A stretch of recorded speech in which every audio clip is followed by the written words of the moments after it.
गोपाल कृष्ण भगवान की जय. ज्ञानेश्वरांचे पणजोबा त्यांच्यापासून आपण बघणार आहोत. कारण ज्ञानेश्वरी जेव्हा आपल्याला मूळ स्वरूपामध्ये समजून घ्यायची असते त्यावेळेला त्यांची परंपरा आपल्याला पूर्ण माहिती पाहिजे. आणि त्या दृष्टिकोनातून विचार केला तर ज्ञानेश्वरांचे निवृत्तीनाथांचे पणजोबा त्र्यंबकपंत यांना मूळ स्वरूपामध्ये 2 मुलं, एक गोविंदपंत आणि दुसरे हरिहरपंत. आणि बीड राज्यातली बीड देशाच्या आजूबाजूचा सगळा म्हणजे बीड शहरापासून आजूबाजूचा संपूर्ण प्रदेश पाहायचा त्यांनी, म्हणून त्यांना कुलकर्णी पद देण्यात आलेलं होतं. पण झालं काय की त्या कुलकर्णी पद सांभाळत असतानाच त्यांना आजूबाजूच्या गावामध्ये आपण कुलकर्णी पद करायचं, मिळालेला पैसा त्याच्यावरच आपला पूर्णतः संसार चालवायचा, या पद्धतीनं त्यांना कुलकर्णी पद देण्यात आलं.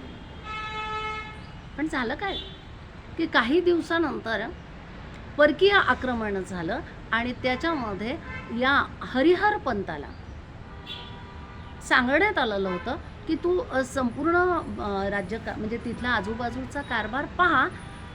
आणि तो पाहत असताना परकीय आक्रमण झालं आणि त्या आक्रमणामध्ये हरिहर पंत मृत्युमुखी पडले. आता मुलंच 2, त्र्यंबक पंतांना मुलंच 2, गोविंद पंत आणि हरिहर पंत, त्यात एक मुलगा गेलेला आहे. आता मूळ स्वरूपामध्ये मुलगा जेव्हा जातो ना तेव्हा तो अत्यंत भयानक कठीण असा काळ आहे. ईश्वराची करणी काय आहे हे कळत नाही आहे आणि ते कळत नसताना मुलगा गेला याचं दुःख हरिहर पंतांना भयंकर झालं. आणि त्या अवस्थेमध्ये आता करायचं काय? आता या सांसारिक जीवनामध्ये काही तथ्य नाही आहे असं वाटायला लागलं आणि म्हणून का कोण जाणे त्यांनी गाव सोडलं आणि आपेगावला जाऊन राहिले. बरं, तिथं गेल्यानंतर सुद्धा फक्त भगवत भक्ती करायचं. कारण विचार केला की भगवंता हे काय दिलंस रे तू? हा देह तुझ्या चरणावर लीन व्हायचाच आहे, तो व्हायलाच पाहिजे, परंतु तो होत असताना सुद्धा हे दुःख दिलंयस. आणि ज्या वेळेला माणसाला दुःख प्राप्त होतं त्यावेळेला आलेला प्रत्येक दिवस कोणत्या पद्धतीने तो घालावा हाच विचार केला जातो. आणि तो विचार करत असताना हरिहर पंत गेलेले आहेत, याचं दुःख झालेलं आहे. आणि म्हणून हे त्र्यंबक पंत फक्त ईश्वराची आराधना करायला लागले. बरं, हीच ईश्वराची आराधना करत असताना सुद्धा गोरक्षनाथ पण भेटलेले. आपेगावला गोरक्षनाथ आलेले आहेत. त्यांनाही आपलं दुःख सांगितलं आणि मग मात्र ईश्वराची भक्ती करायची. तासन तास त्या गंगेच्या पात्रामध्ये उभं राहायचं, भगवंताची आराधना करायची. हाच कित्येक दिवसपर्यंत विचार चाललेला. पण मग आता हे करून कसं चालेल? मग गोविंद पंत दुसरे पुत्र त्यांनाही मार्गावर तर लावावं लागेल. आणि म्हणून मग त्यांचा विवाह पैठण या ठिकाणचे असणारे देवकुळे, कृष्णाजी देवकुळे यांची बहीण नीरा हिच्याशी त्यांचा विवाह झाला. हरिहर पंतांची नंतर समाधी सुद्धा गोरक्षनाथांनी गहनीनाथांनी मिळून आपेगावला बांधलेली आहे. म्हणजे आज आपण जर आपेगावला गेलो तर मूळ स्वरूपामध्ये त्यांच्या मूळ पुरुषाची तिथं समाधी आहे. त्या समाधीचं दर्शन आपण घेतलं की आपल्याला तो पूर्णतः ज्ञानेश्वरांच्या संपूर्ण घराण्याचा इतिहास पण लक्षात येतो किंवा पुढे येतोच, कारण तो आपण शिकतोच आहोत. मग झालं काय? गोविंदपंतांचा विवाह नीराबाईंशी झाला. आणि हा झाल्यानंतर सुद्धा आता घराण्याची परंपरा भगवत चरणाला आपले वडील लागलेले आहेत. ज्या घरामध्ये संस्कृती जतन केल्या जाते आणि वडिलोपार्जित ईश्वराची आराधना केल्या जाते त्या घरामध्ये वेगळे संस्कार देण्याची गरज नाही पडत. गोविंदपंत सुद्धा भगवंताची आराधना करायला लागले. मीराबाई सोबत विवाह झाल्यानंतर ईश्वराची आराधना सुरू आहे, पण कित्येक दिवसपर्यंत पुत्रप्राप्तीच नाही. आता ही पुत्रप्राप्ती व्हावी यासाठी यांची सुद्धा भगवंताची आराधना सुरू झाली.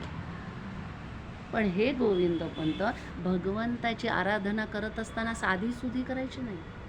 गायत्री पुरश्चरण करायचे, गंगेच्या पाण्यात उभं टाकून, नंतर आसनावर बसून, अशा वेगवेगळ्या पद्धतीनं भगवंताची आराधना सुरू झाली आणि गायत्री पुरश्चरण सुरू झालं. बरं, भगवंताची आपण जेव्हा अत्यंत अंतःकरणपूर्वक आराधना करतो ना, त्यावेळेला भगवंत प्रसन्नच होतो. आणि त्या गायत्री पुरश्चरणाचं फलित म्हणून त्यांना पुत्रप्राप्ती झाली. आणि वेदाची आराधना केलेली आहे, गायत्रीची आराधना केलेली आहे, म्हणून जेव्हा पुत्रप्राप्ती झाली तेव्हा त्या पुत्राला वेदसुतम असं नाव पण ठेवण्यात आलं. पण वेदसुत म्हटल्यानंतर त्या नावाने ओळखल्या जाणार नाही, म्हणून मग विठ्ठलाची पण आराधना आहे म्हणून त्याला विठ्ठल विठ्ठल, आणि मग तेच विठ्ठलपंत म्हणून नावारूपाला आलं. बरं, मुलगा झालेला आहे, साक्षात वैराग्य घेऊन आलेला आहे. मंडळी, वैराग्य ही साधी सुधी गोष्ट नाही आहे. आपण सगळेजण म्हणतो मला ना वैताग आलाय त्याचा, आपल्याला वैताग येतो आणि म्हणतो मला आता ह्या गोष्टींचं सुखच नको आहे, आणि म्हणून मग आपण म्हणतो मला वैराग्य आलं. आपल्या सर्वसामान्यांना वैराग्य नाही आहे, कारण आपण तो भाग टाळलेला असतो. तो वैताग आहे आपला, सर्वसामान्य माणसांचा तो वैताग असतो. मग वैराग्य कधी येतं? वैराग्यामध्ये समोर सुख दिसत असतील तरी ते सुख मला प्राप्त व्हावेत किंवा त्यांचा उपभोग मी घ्यावा अशी मनात कोणतीही लालसा उत्पन्न होत नाहीये, ते वैराग्य.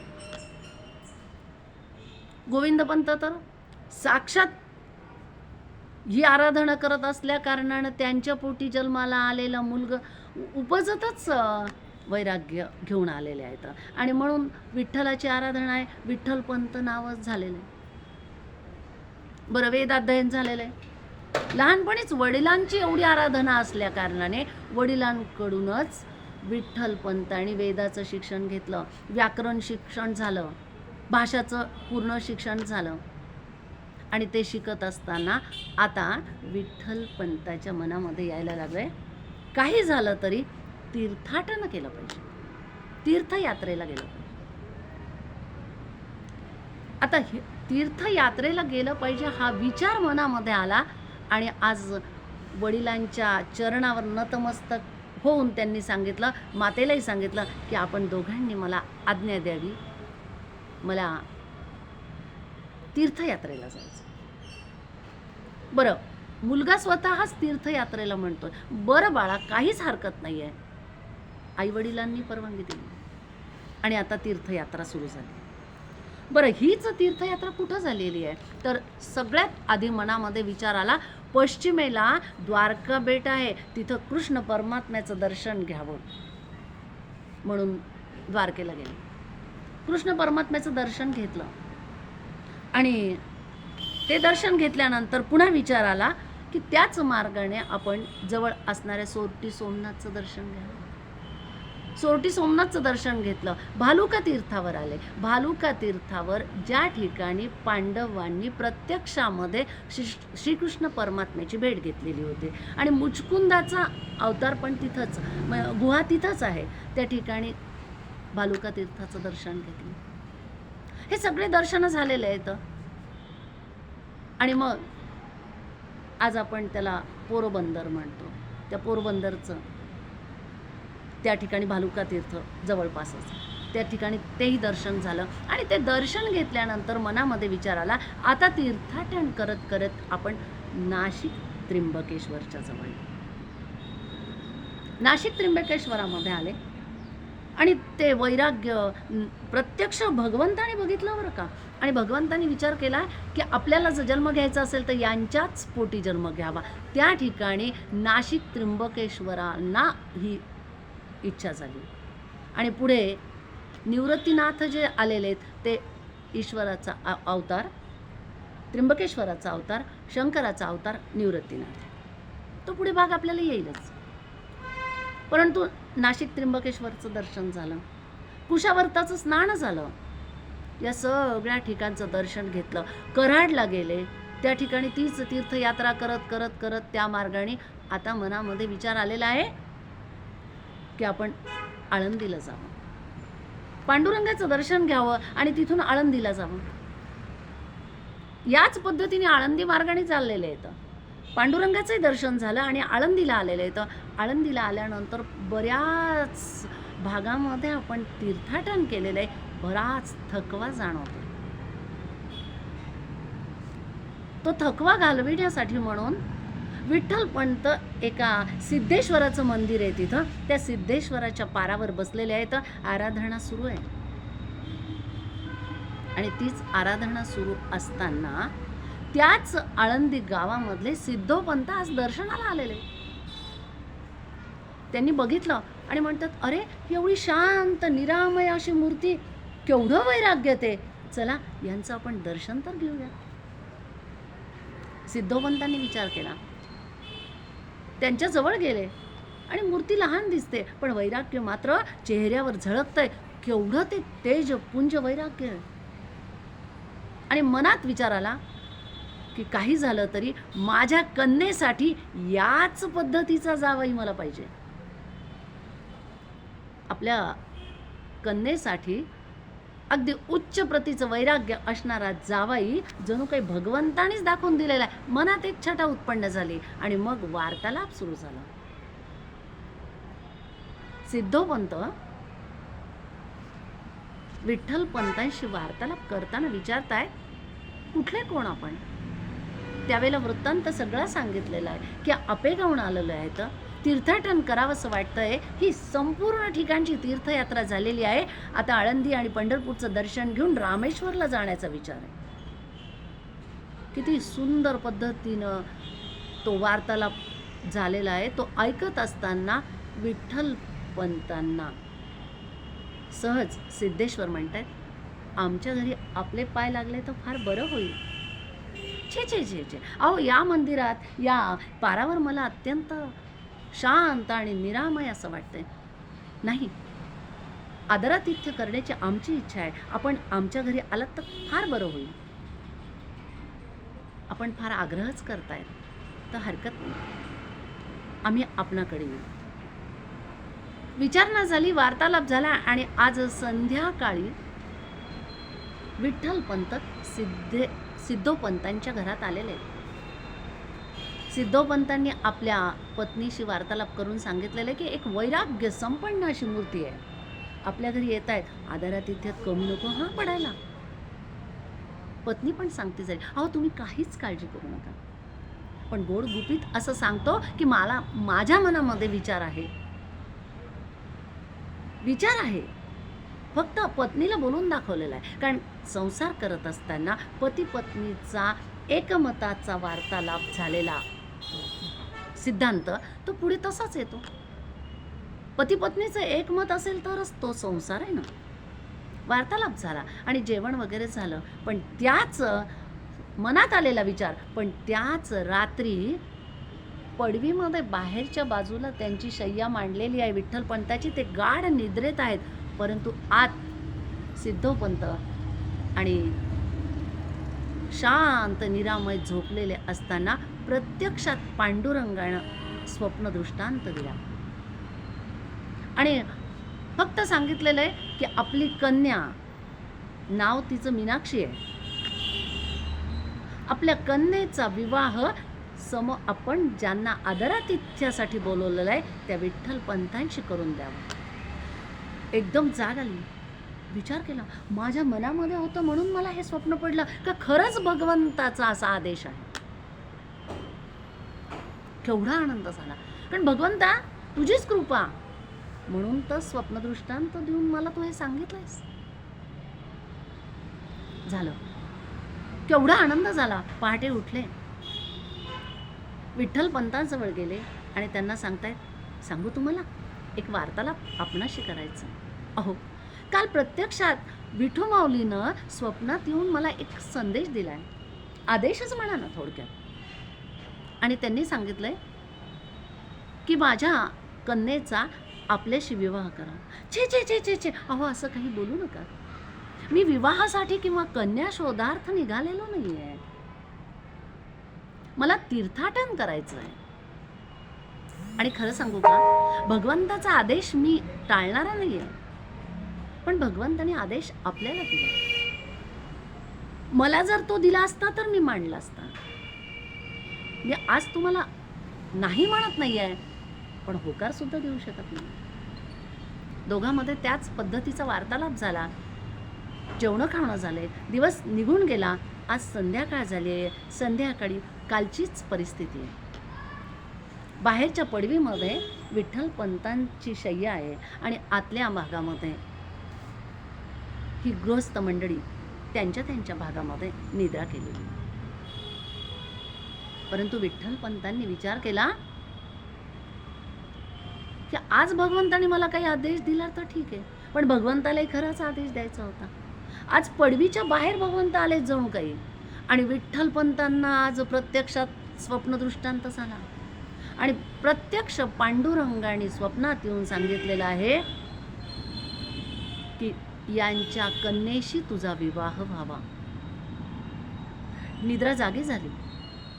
विठ्ठलपंत जागे झाले आणि म्हणतात, भगवंता तूच आदेश दिलायस. आणि दुसऱ्या दिवशी सिद्धोपंतांशी वार्तालाप करत असताना विठ्ठलपंतांनी सांगितलेलं आहे, तुम्ही म्हणता ते अगदी बरोबर आहे. ईश्वराची काय रचना आहे समजत नाही आहे, पण मलाही तोच आदेश झाला. त्यामुळं आता मला नकार देता येणार नाही आहे. मी आपल्या कन्येशी विवाह करण्यास तयार. तोपर्यंतचा कालखंड इतका कमी होता, कारण ज्येष्ठ महिना संपत आलेला होता.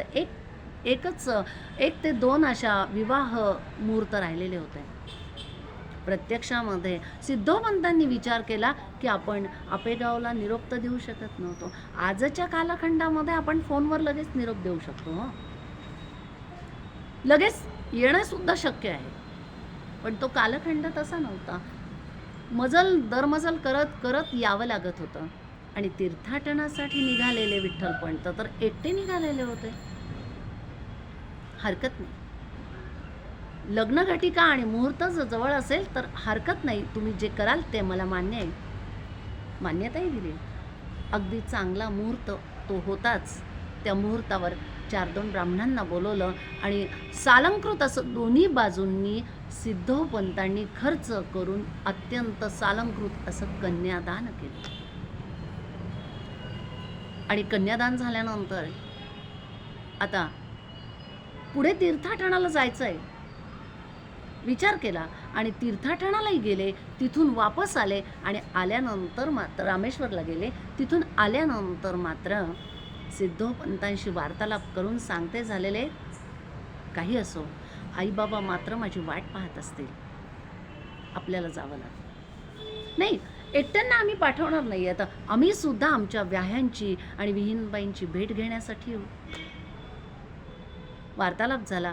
गाडी बैल जुंपण्यात आली आणि मजल दर मजल करत करत करत आज विठ्ठलपंत आपल्या नवभार्येला सोबत घेऊन, सासू सासऱ्यांना सोबत घेऊन आपेगावामध्ये आले. दूरवरपर्यंत बघितलं तर रोज विठ्ठल गोविंदपंत आणि त्यांच्या भार्या मीराबाई रोज वाट पाहायच्या, आज येईल का, आज येईल का, तीर्थाटनाहून मुलगा आज येईल का. दूरवर कुठंतरी पाहायचं, कुठंतरी नव्या बैलगाड्या दिसल्या की आले वाटायचं, जवळ आले की वाटायचं छे हो, मला वाटलं आपलेच पुत्र आहेत.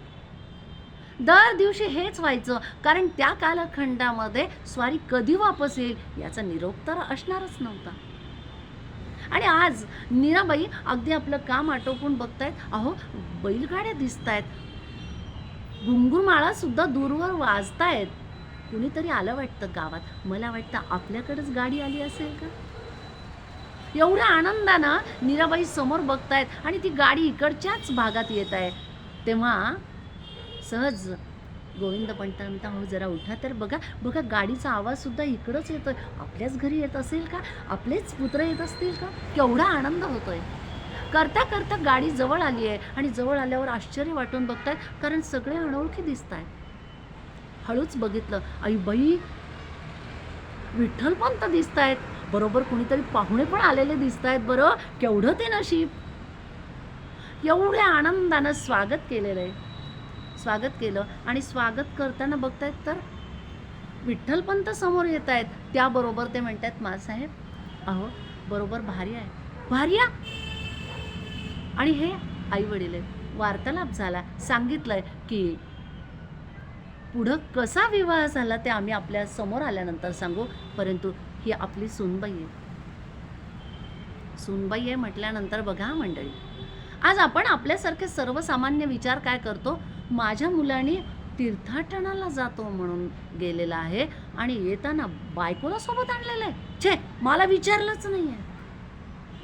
पण नाही, शांत निरामय असणारी वृत्ती वैराग्य संपन्न असणाऱ्या आपल्या पुत्राने भार्येला सोबत आणलेलं आहे. माझ्या घरामध्ये पहिल्यांदा लक्ष्मी आलेली आहे, अगदी पंचारती ओवाळून स्वागत झालं. आत आले तेव्हा वार्तालाप झाला, सांगण्यात आलेलं आहे की या पद्धतीनं भगवंतानी आम्हाला स्वप्न दृष्टांत दिला आणि म्हणून यांचा विवाह आम्ही केला. विहीन व्याहांनी सांगितलं, ते ऐकलं आणि विठ्ठलपंत माझा मुलगा म्हणून आलेली ही तुमची कन्या आमची रुक्मिणीच आहे आणि म्हणून रुक्मिणी असं नावही ठेवलं. आणि आता खऱ्या अर्थाने काही दिवसपर्यंत विठ्ठलपंत आणि रुक्मिणी माता आपेगावला राहिलेले आहेत. पुढे काही दिवसामध्येच त्यांच्या आईवडिलांचा अंत्यकाळ जवळ आला आणि विचार केला त्यांनी की आईवडील गेलेले आहेत, आता आपेगावात राहण्यासारखं ते काही नाही. सिद्धोपंतांनी विचार केला की या कन्येला आणि जावयाला आपल्याच गावामध्ये आळंदीमध्ये आणून ठेवलं तर काय हरकत आहे, कारण इकडं तर तसं कुणीच नाही आहे. आणि सासऱ्यांनी अत्यंत आग्रहाने विठ्ठलपंतांना आळंदीत बोलवलं आहे. आता आळंदीमध्ये ते सगळेजण सुखासमाधानाने राहते झालेले आहेत. याचा पुढचा भाग आपण पुढच्या तासिकेमध्ये बघणार आहोत. आजच्या तासिकेला इथंच स्वल्प विराम देणार आहोत. गोपाल कृष्ण भगवान की जय.